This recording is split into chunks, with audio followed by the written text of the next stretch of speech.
Our odyssey began with a Facebook message. A Philip Johnson contacted me stating Gary Posteraro had died in a ghastly accident in Africa, and with no will and no living heirs, Johnson, claiming to be a fiduciary attorney, picked me to be the sole beneficiary of Posteraro's fortune. I stood to inherit $17.5 million from someone I didn't know. Johnson offered to split the cash 50-50. What did he want?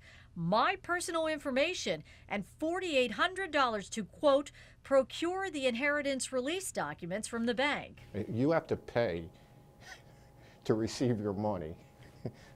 That's a red flag. Postal Inspector Nick Alicia heads the fraud team at the Harrisburg Post Office. Despite Johnson's word that this is real and not a joke, Alicia says it's an old scam with a new twist. If you win $17.5 million, you're not likely to get that notification in a Facebook message. Whether by mail, email, or now social networking, the MO is always the same. You're promised a ton of cash, but it's going to cost you to claim the cash, and it could cost you dearly. So you're going to start at $4,800. You're going to work your way to $10,000, $20,000, $30,000. They would go until they milked you dry. They wipe you out, and you never get a dime. Alicia says even though this type of cross-border fraud has international ties, Here's a chief right here. they've been able to extradite criminals and prosecute them here in the U.S. It's called follow the money. We follow the money.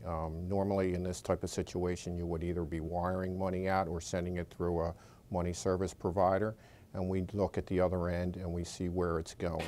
They may get the bad guys, but most don't get their money back.